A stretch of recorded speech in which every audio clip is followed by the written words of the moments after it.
یعنی قیامت تک دوبارہ اس کی باری نہیں آئے گی. ٹھیک ہے, تو یہ 7ویں آسمان پر ایک عظیم گھر ہے, اور زمین میں بھی ویسا ہی ایک, جیسا زمین میں بیت اللہ ہے ٹھیک اسی کے اوپر 7ویں آسمان پر کیا ہے, بیت المعمور ہے. اور قیامت تک وہ کھچا کھچ 70,000 فرشتوں سے بھرا رہتا ہے. ریگولر 70,000 فرشتے اس کا طواف کرتے ہیں, ٹھیک بیت اللہ کے اوپر ہے. اور جیسے یہاں پر بھی بیت اللہ میں ہر وقت لوگ رہتے ہیں نا, ہر وقت اس میں طواف ہوتے رہتے ہیں اور لوگ رہتے ہیں. اور بہت سے لوگ تو ایسے ہی ہوتے ہیں کہ ان کو صرف زندگی میں ایک ہی بار جانے کا موقع ملتا ہے, لیکن آپ بیت المعمور کا اندازہ لگائیں کہ ایک ہی بار نمبر آتا ہے, دوبارہ نمبر آئے گا ہی نہیں قیامت تک. تو آپ دیکھ لیں کہ کتنے فرشتے ہوں گے, کتنی مخلوق ہیں اللہ تعالیٰ کی جو ہر وقت اس کی عبادت میں مشغول ہے. اور معراج کے موقع پر بھی یہ گھر آپ کو دکھایا گیا تھا. اور جب آپ معراج کے موقع پر جب آپ وہاں پہنچے, بیت المعمور کے پاس تشریف لے گئے, تو دیکھا کہ ابراہیم علیہ السلام اس کی دیوار سے ٹیک لگائے ہوئے بیٹھے ہوئے تھے. آتا ہے نا کہ یہ جو اس کی معراج کی حدیث ہے اس کے اندر جب ابراہیم علیہ السلام سے ملاقات ہوئی تھی تو وہ بیت المعمور پر ہی ٹیک لگائے ہوئے بیٹھے ہوئے تھے. اچھا, ابراہیم علیہ السلام کو اتنا بڑا شرف نصیب کیوں ہوا کہ وہ وہاں پر ہیں 7ویں آسمان پر اللہ تعالیٰ کے اتنے قریب, اور پھر بیت المعمور سے ٹیک لگائے ہوئے بیٹھے ہوئے ہیں. اتنا بڑا شرف ان کو, اتنا بڑا درجہ ان کو کیوں دیا گیا؟ کیونکہ زمین پر بھی انہوں نے اللہ تعالیٰ کے گھر کی تعمیر کی تھی, اور اللہ تعالیٰ کے گھر کو بنانا, اس کو آباد کرنا کوئی معمولی کام نہیں ہے, یہ بہت بلند اور بہت بڑا کام ہے. اور پھر جتنا بڑا ہم کام دنیا میں کر کے جائیں گے وہاں پر بھی ہمارے درجے اتنے ہی بڑے ہوں گے. تو آپ دیکھ لیں کہ آپ کو کتنا بڑا کام کرنا ہے اور کیا کام کرنا ہے جس سے آپ کے درجے بلند ہو. اور پھر یہ کہ قرآن کا علم حاصل کرنا بھی کوئی معمولی بات نہیں ہے, یہ بھی بہت بڑا کام ہے. اس پر بھی آپ اللہ تعالیٰ کا شکر ادا کریں کہ اللہ تعالیٰ نے آپ کو یہ شرف دیا کہ آپ یہاں پر علم حاصل کر رہے ہیں, کیونکہ طالب العلم کا قرآن کو سمجھے بغیر دنیا سے چلے جانا بہت بڑے خسارے کی بات ہے. طالب العلم کا, یہ کیوں کہہ رہی ہوں میں طالب العلم کا, یعنی ابن قیم کہتے ہیں کہ یہ کس قدر پریشانی کی بات ہے اور کتنا بڑا خسارہ ہے کہ جو اپنے اوقات کو علم حاصل کرنے میں صرف کرتا ہے, یعنی اپنے وقت کو ہر وقت علم حاصل کرنے میں لگا دیتا ہے, ساری عمر علم کے راستے میں انسان رہتا ہے, لیکن اس حال سے دنیا میں چلا جاتا ہے کہ قرآن کا علم اس کو نہیں مل پاتا, قرآن کی حقیقت سے وہ واقع نہیں ہو پاتا ہے نا, قرآن کی حقیقت اس کو نہیں پتا ہوتی اور اس کو سمجھے بغیر ہی دنیا سے چلا جاتا ہے. اور آپ نے دیکھا ہوگا کتنے بڑے ہائیلی ایجوکیٹڈ لوگ ہوتے ہیں, پوری زندگی اپنے علم میں نکال دیتے ہیں, لیکن کتنے خسارے میں ہیں کہ قرآن کے علم کو پائے بغیر وہ دنیا سے چلے جاتے ہیں. تو ایسے لوگوں کے بارے میں کہا ہے کہ بہت بڑے خسارے میں وہ لوگ کہ دنیا میں صرف پڑھنا پڑھنا پڑھنا پڑھنا اپنا پیشن بنا لیا, تمام علم حاصل کر لیے, لیکن سب سے امپورٹنٹ چیز جو جس کا علم حاصل کرنا چاہیے تھا وہ چھوڑ دیا. تو ایسے لوگ خسارے میں ہیں. تو جیسا کام ہم یہاں کریں گے درجے بھی ہمیں ویسے ہی وہاں ملیں گے.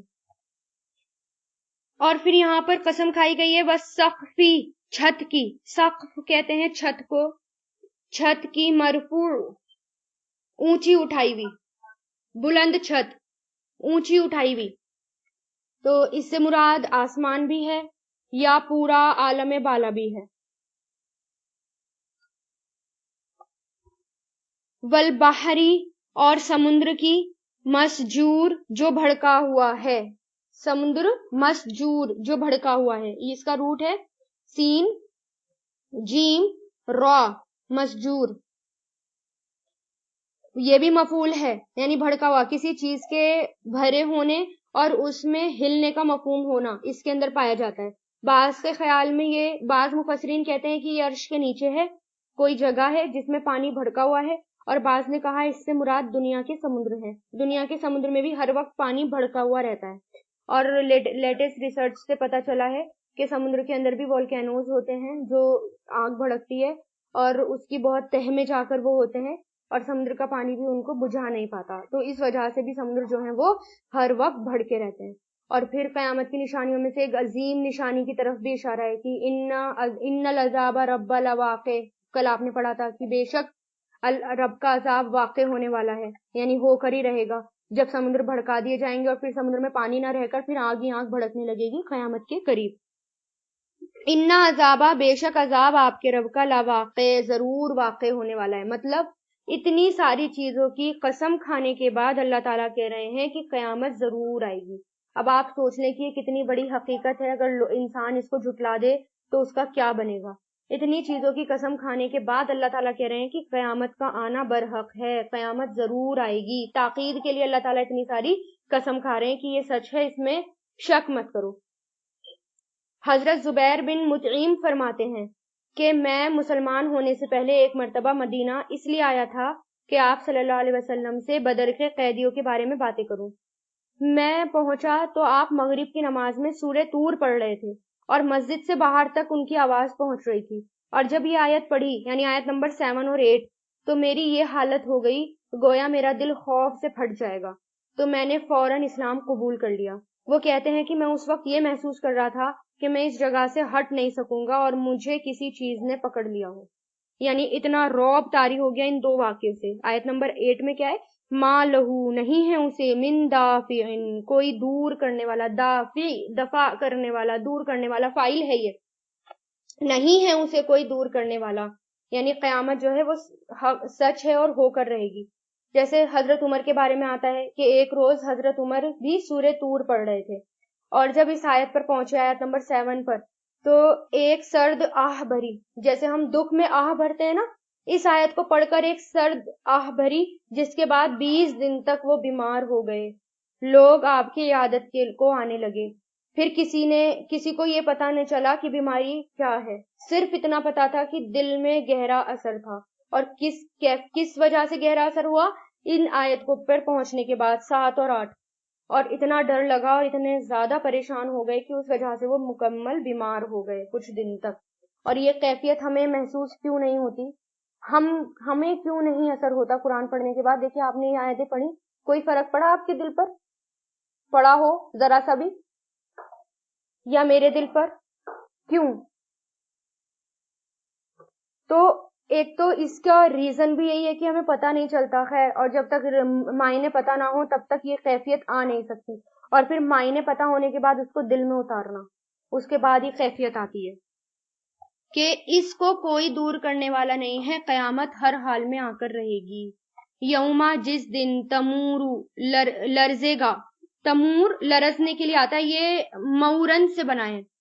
میم واو را اس کا روٹ ہے اور اس کا ماضی ہے مارا اور اس کا مضارع بنتا ہے یمورو. مارا یمورو یعنی حرکت، ہلنا، اضطراب، لرزنا.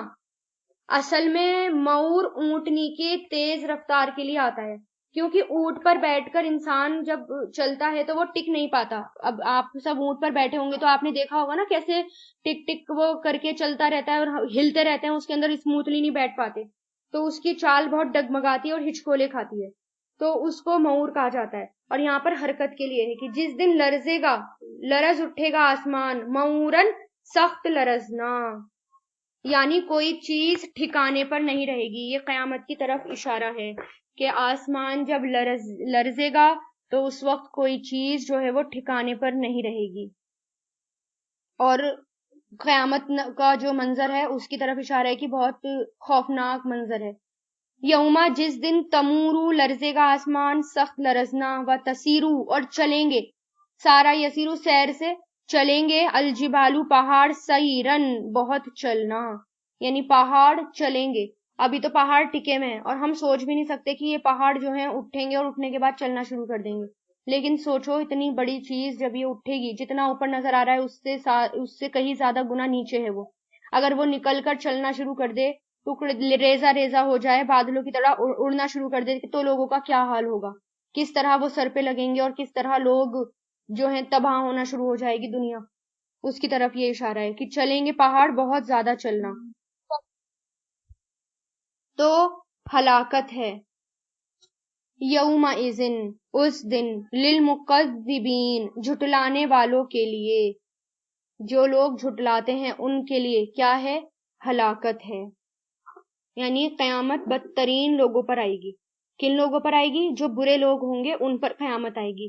اس وقت یہ منظر صرف برے لوگ ہی دیکھ سکیں گے. متقی لوگوں کو یہ منظر اللہ تعالیٰ نہیں دکھائیں گے، کیونکہ یہ بہت خوفناک منظر ہوگا، بہت دل دہلانے والا منظر ہوگا. تو جتنے بھی متقی لوگ ہیں قیامت آنے سے پہلے ہی وہ دنیا سے چلے جائیں گے اور صرف بدترین لوگ اس واقعے کو دیکھ پائیں گے. الذین، وہ لوگ جو، ہم وہ سب، فی خوض، بحث میں. خا واو داد اس کا روٹ ہے. کسی چیز کے اندر گھسنا. خود کسے کہتے ہیں؟ کسی چیز کے اندر گھسنا. وہ لوگ جو فی خودن بحث میں یلعبون کھیل رہے ہوں گے، یعنی باتوں میں گھسنا. اور گھستے گھستے انسان کسی اور جگہ پہنچ جاتا ہے. یعنی جب ہم کسی چیز کے اندر گھستے ہیں یا باتوں میں گھستے ہیں تو اپنے ٹاپک سے ہی بدل جاتے ہیں. یہاں اہل مکہ کی مجلس کی طرف اشارہ ہے. وہ باتوں باتوں میں شاعری میں کہیں سے کہیں نکل جاتے تھے اور کہیں سے کہیں جو ہے وہ گھوم جاتے تھے. تو اس سے کیا مراد ہے کہ ہلاکت اس دن جھٹلانے والوں کے لیے، اور الذین وہ لوگ جو بحث میں یلعبون کھیل رہے ہوتے ہیں. اس کا مطلب کیا ہے؟ جو لوگ بحث میں کھیل رہے ہوتے ہیں. مطلب حدیث میں آتا ہے اللہ تعالیٰ کو 3 چیزیں ناپسند ہیں: ادھر ادھر کی فضول باتیں کرنا، مال کو ضائع کرنا، اور بکثرت یعنی بہت زیادہ سوال کرنا. اور کون سے سوال کرنا؟ بحث والے سوال کرنا. تو یہ باتیں اللہ تعالیٰ کو بالکل پسند نہیں ہیں، اور یہی لوگ ہیں جو جن کے بارے میں اللہ تعالیٰ ہلاکت کہہ رہے ہیں کہ وہ ہلاکت ہو ان پر. پھر حضور پاک صلی اللہ علیہ وسلم نے فرمایا ان قریب لوگوں پر دھوکے اور فریب کے چند سال آئیں گے. دھوکے اور فریب کے چند سال آئیں گے کہ ان میں جھوٹے کو سچا اور سچے کو جھوٹا، خائن کو امانت دار اور امانت دار کو خائن سمجھا جائے گا. استغفر اللہ. اور رویدتو قسم کے لوگ گفتگو کریں گے، باتیں کریں گے. پوچھا گیا کہ یہ رویدتو سے کیا مراد ہے، یہ کون لوگ ہیں؟ تو آپ نے فرمایا معمولی اور کم عقل لوگ جو عوام الناس کے امور پر بحث کریں گے، یعنی لوگوں کے معاملوں میں بحث کریں گے. تو ہمیں فالتو کے معاملوں میں بحث نہیں کرنے چاہیے، کیونکہ یہ قیامت کی نشانیوں میں سے بھی ایک نشانی ہے. اور اس کا مطلب یہ نہیں ہے کہ ہم باتیں نہیں کر سکتے. گھر والوں کے پاس بیٹھ کر باتیں ہم کر سکتے ہیں، لیکن ہماری باتیں جو ہوتی ہیں وہ کیسی ہونی چاہیے؟ پاکیزہ ہونی چاہیے. فالتو کی باتیں نہیں ہونی چاہیے، غیبت نہیں ہونی چاہیے. ٹھیک ہے. اور جابر رضی اللہ تعالیٰ عنہ کہتے ہیں کہ حضور پاک صلی اللہ علیہ وسلم نے فرمایا بے شک قیامت کے دن میرے نزدیک تم میں سے سب سے زیادہ محبوب اور قریب بیٹھنے والے لوگ وہ ہیں جو بہترین اخلاق والے ہیں، اور بے شک سب سے زیادہ پسندیدہ اور دور بیٹھنے والے، مطلب اور بھی زیادہ قریب بیٹھنے والے لوگ وہ ہیں جو دور بیٹھنے والے وہ لوگ ہیں جو باتیں کرنے والے ہوں گے، زیادہ باتیں. یعنی ناپسندیدہ اور بہت دور میرے وہ ہوں گے جو بہت زیادہ باتیں کرنے والے ہوں گے، بنا سوچے سمجھے بنا احتیاط بولنے والے ہوں گے اور تکبر کرنے والے ہوں گے. صحابہ کرام نے عرض کیا یا رسول اللہ بہت باتونی اور زبان دراز کا تو ہمیں علم ہے، لیکن یہ مفتی ہونا کون سے لوگ ہیں؟ مفتی کونا یہ کون سے لوگ ہیں؟ تو آپ صلی اللہ علیہ وسلم نے فرمایا تکبر کرنے والے لوگ. تو تکبر کرنے والے، زیادہ باتیں کرنے والے، بحث کرنے والے اللہ تعالیٰ اور آپ صلی اللہ علیہ وسلم سے بہت دور ہوں گے قیامت کے دن. تو اس لیے ہم کہتے ہیں، اس لیے کہا گیا ہے کہ بہت کم بولنا چاہیے مومن کو. زیادہ ہمیں یہ نہیں پتا کہ ہماری زبان سے کیا باتیں نکل جائیں اور ہم کہاں چلے جائیں، اور باتوں میں نکلتے نکلتے ہم کہاں پہنچ جائیں. یوما جس دن یدعون وہ دھکیلے جائیں گے. اس کا روٹ ہے دال عین عین، نہایت سختی سے دھکیلنا. یہ دعا والا نہیں ہے، اس کا روٹ الگ ہے، دال عین عین. یدعون وہ دھکیلے جائیں گے، الی ناری آگ کی طرف، جہنما جہنم کی، داعن سخت دھکیلے جانا. یہ ہے اس کا مصدر، داعن سخت دھکیلے جانا. یعنی قیامت کے دن دھکیلے جائیں گے آگ میں. جیسے کہ قیدیوں کو یا کسی جانور کو پنجرے میں ڈالا جاتا ہے تو کیسے دھکیل دھکیل کر لے جایا جاتا ہے نا اس کو پنجرے میں ڈالنے کے لیے، اس طرح مجرموں کو بھی دھکیل دھکیل کر لے جایا جائے گا. تبرانی حاضی ہی یہ ہے النارو آگ، التی وہ جو کنتم تھے تم بیہا اس کو تکذبونا جھٹلاتے. یعنی جب دھکیلا جائے گا جہنم میں تو اللہ تعالیٰ کیا کہیں گے؟ یہ وہ آگ ہے جس کو تم جھٹلایا کرتے تھے، اب اس آگ کا مزہ چکھو. افا سحرو تو کیا جادو ہے، مطلب کیا، فا مطلب تو، سحر جادو ہے یہ، یا تم لا تبصرون نہیں تم دیکھتے. یعنی جب آگ میں دھکیل رہے ہوں گے تو یہ پوچھیں گے کہ اللہ تعالیٰ کہیں گے کہ یہ جادو نظر آ رہا ہے تمہیں یا تم اس کو دیکھ نہیں رہے. کیونکہ یہاں پر قرآن کو کیا بتا دیا تھا ان لوگوں نے؟ یہ تو جادو ہے اور یہ اللہ تعالیٰ کی طرف سے نہیں ہے، یہ تو انسانوں کی لکھی ہوئی ہے، اللہ تعالیٰ کی طرف سے یہ کتاب نہیں ہے۔ تو اس کے بارے میں کہہ رہے ہیں کہ جب جہنم میں دھکیلے جائیں گے تو اللہ تعالیٰ کہیں گے کہ یہ جادو ہے؟ نہیں، یہ تو جادو نہیں، یہ تو بہت بڑی حقیقت نظر آئے گی اس وقت۔ اس لوہا، چلو اس میں، جلو، اس لوہا جلنے کے لیے بھی آتا ہے نا، جہنم میں داخل ہونے کے لیے، تو جلو اس میں، فصبر، پھر صبر کرو، یا لا تصبرو، نہیں تم صبر کرو، سواء، برابر ہے، علیکم، تم پر، انما، بے شک، تجزونا، تم بدلہ دیے جاتے ہو، ما، اس کا جو، کنتم، تھے تم، تعملون، عمل کرتے۔ آگ میں جانے کے بعد اللہ تعالیٰ کیا کہیں گے؟ اب صبر کرو یا صبر مت کرو، اب تو تمہارا ٹھکانہ یہی ہے، یعنی اب تمہیں یہیں پر رہنا ہے، چاہے کیونکہ تم نے جو عمل کر کے تم آئے ہو اس کا بدلہ تم کو یہی ملے گا۔ اس لوہا، جلو اس میں، وصبر، تو صبر کرو یا نہیں صبر کرو، برابر ہے تم پر، بے شک تجزونا، تم بدلہ دیے جاتے ہو جو تھے تم تعملون، عمل کرتے۔ انا، بے شک، المتقین، متقین، متقی لوگ، جنت، فی جناتن، جنتوں میں ہوں گے، والنعیم، نعمتوں والی، یعنی متقی لوگ جنت میں ہوں گے اور جہنمی جہنم میں ہوں گے، اور کتنی سخت بتا دی جہنم کو۔ تو اس لیے ہمیں کیا دعا کرنی چاہیے؟ اللہم انی اسألک الہدی والتقی والعفاف والغنی، یعنی تقوی کی دعا کہ اللہ تعالیٰ ہمیں بھی متقی بنائے، کیونکہ متقی لوگ ہی جنت میں جائیں گے۔ فاکہین، فاکہین، مزے کرنے والے، فا، کاف، ہا، اس کا روٹ ہے، مزے کرنے والے، بما، اس کے ساتھ جو، آتاہم، عطا کیا انہیں، ربہم، ان کے رب نے، ووقاہم، اور بچا لے گا انہیں، وا مطلب اور، وقا، بچا لیا، انہیں، ان کے رب نے، عذاب الجحیم، دردناک عذاب سے۔ پاسٹ میں ہے بات لیکن مضارع کی ہو رہی ہے، یہاں پر وقا ہے نا، بچا لیا انہیں، یعنی بچا لے گا انہیں ان کا رب، کب؟ متقی لوگوں کو۔ متقی لوگوں کو اللہ تعالیٰ جنت میں لے جائیں گے، اور کس سے بچا لیں گے؟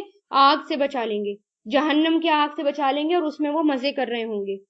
کلو، کھاؤ، یعنی ان سے کہا جائے گا کھاؤ، وشربو، اور پیو، ہنیئم، مزے سے، بما، اس وجہ سے جو، کنتم، تھے تم، تعملون، عمل کرتے، یعنی ان آیتوں میں کس کی طرف اشارہ ہے؟ جنتیوں کے آرام کی طرف، کہ تم دنیا میں بھی تم عمل کرتے تھے، اللہ تعالیٰ کے حکموں پر چلتے تھے، تو آج تم مزے سے رہو، آج تم پر کوئی ناراضگی نہیں ہے، کوئی غصہ نہیں ہے، اور کسی بات کی پکڑ نہیں ہے۔ متقیین، تکیہ لگائے ہوئے ہوں گے، کتنی بار آ گیا یہ بھی، متقیین، تکیہ لگائے ہوئے ہوں گے، علی سرورن، تختوں پر، مصفوفتن، قطار سے رکھے ہوئے، مصفوفتن، لائن سے رکھے ہوئے، یعنی صف میں رکھے ہوئے، صف سے یاد کر لیں اس کو، صف میں رکھے ہوئے یعنی لائن سے رکھے ہوئے۔ وزوجناہم، اور زوج، جوڑا بنا دیں گے ہم ان کا، جوڑا مطلب بیوی، بیاہ کر دیں گے یا جوڑا بنا دیں گے یا شادی کر دیں گے، نکاح کر دیں گے، سب آتے ہیں اس میں، اور نکاح کر دیں گے ہم انہیں، ان سے، وزوجناہم بحورن، حور کے ساتھ، یعنی ان کا نکاح کس کے ساتھ ہو جائے گا؟ حور کے ساتھ، عین، بڑی آنکھوں والی۔ والذین، اور وہ لوگ جو آمنوا، ایمان لائے، واتبعتہم، اور پیروی کی ان کی، وا مطلب اور، اتبعت، پیروی کی ان کی، ذریتہم، ان کی اولادوں نے، بی ایمان، ایمان کے ساتھ، الحقنا، ملا دیں گے ہم، لاحق سے بنائے، لام قاف یا ملانا، ملا دیں گے ہم، بہم، ان کے ساتھ، ذریتہم، ان کی اولادوں کو، وما، اور نہیں، علتناہم، کمی کریں گے ہم ان سے، من عملیہم، ان کے عمل میں سے، من شیئن، کچھ بھی، کلن، ہر، امریئن، شخص، امراتن بیوی کے لیے آتا ہے اور یہ ایک کے لیے ہے، امریئن، ہر شخص، بما، اس وجہ سے جو، یعنی یہ میل ہے اور اس کا فیمیل امرات آتا ہے، اس وجہ سے جو، کسبہ، کمائی کی، رہین، گروی ہے، رہن ہے، رہین کس کو کہتے ہیں؟ گروی رکھی ہوئی چیز کو، یعنی ہم جو ہیں دنیا میں گروی رکھے ہوئے ہیں، ایک طرح سے اللہ تعالیٰ نے ہمیں گروی رکھا ہوا ہے کہ تم اپنی جانیں چھڑاؤ، یعنی عمل کرو اور عمل کرنے کے بعد اپنے آپ کو جہنم سے چھڑا لو، اور ایک کرائٹیریا دے دیا کہ یہ کام تمہیں کرنا ہے، یہ عمل تمہیں کرنا ہے، یہ پورا تم سبمٹ کر دو گے اللہ تعالیٰ کے پاس، تو جہنم سے تم کو چھڑا دیا جائے گا اور تمہیں جنت میں ڈال دیا جائے گا۔ تو اس ایک طرح سے اللہ تعالیٰ نے رہن میں رکھا ہوا ہے، ہمیں دنیا میں گروی رکھا ہوا ہے کہ اپنی جانیں چھڑاؤ جہنم سے، اور موقع دے دیا، یہاں پر عمل کرنے کا ٹائم ہے۔ تو پھر یہاں پر اللہ تعالیٰ کیا کہہ رہے ہیں کہ جو متقی لوگ ہوں گے اور ان کے جو بچے ہوں گے اور ان کی جو بیویاں ہوں گی، ان کو بھی ہم، اگر وہ نیک ہوئے تو ان کو بھی ہم ان کے ساتھ جنت میں ملا دیں گے۔ تو طبرانی کی ہی روایت میں آتا ہے، سعید بن زبیر سے ہی روایت ہے، وہ کہتے ہیں کہ ابن عباس نے فرمایا، اور میرا گمان یہ ہے کہ انہوں نے اس کو آپ صلی اللہ علیہ وسلم سے پوچھا کہ جب کوئی شخص جنت میں داخل ہوگا اس کے بارے میں، تو اپنے ماں باپ، جب کوئی شخص جنت میں داخل ہوگا تو وہ جاتے ہی اپنے ماں باپ، بیوی اور اولاد کے بارے میں پوچھے گا۔ انہیں بتایا جائے گا کہ فلاں فلاں وہاں ہے، فلاں فلاں درجے پر ہے، اور ہر شخص کا درجہ جو ہے وہ مختلف ہوگا، اور سب کو اوپر والے درجے میں ملا دیا جائے گا، اور یہ اللہ تعالیٰ کی طرف سے رحمت ہوگی۔ کیونکہ دیکھیے اتنے گھبراہٹ والا دن ہوگا، اتنے پریشانی والا دن ہوگا، اور حشر کا جو دن ہوگا اس میں کسی کو اپنی جان کے علاوہ کسی اور کا ہوش رہے گا بھی نہیں۔ جنت میں پہنچ جائیں گے، سانس میں سانس آئے گی کہ ہماری جان بچی، اور اب ہوش آئے گا، تب ادھر ادھر دیکھیں گے، ارے ہماری بیوی اور بچے کہاں ہیں، تو پھر اللہ تعالیٰ ان کو بتائیں گے۔ پھر اسی طرح ایک اور حدیث میں آتا ہے، جب کوئی شخص جنت میں داخل ہوگا تو اپنے ماں باپ، بیوی اور اولاد کے بارے میں پوچھے گا کہ وہ کہاں ہیں، اس سے کہا جائے گا کہ وہ تمہارے درجے پر نہیں پہنچے، اس لیے اس کا جنت میں الگ مقام ہے۔ وہ شخص عرض کرے گا، اے میرے پروردگار، میں نے جو بھی کچھ عمل کیا تھا وہ اپنے لیے کیا اور ان سب کے لیے کیا تھا، یعنی ان سب کے لیے بھی عمل کیا تھا، تو اللہ تعالیٰ کی طرف سے حکم ہوگا کہ ان کو بھی اس درجۂ جنت میں رکھ دیا جائے، یعنی جن کا وہ مطالبہ کرے گا ماں باپ اور بچے، اس کے ساتھ ان کو ملا دیا جائے گا۔ لیکن جو جنت میں ہوں گے ان کو، جو جہنم میں ہوں گے ان کو نکال کر نہیں ڈالا جائے گا، پہلے ان کی سزا ان کو بھگتنی ہوگی، اس کے بعد ان کو نکالا جائے گا وہاں سے۔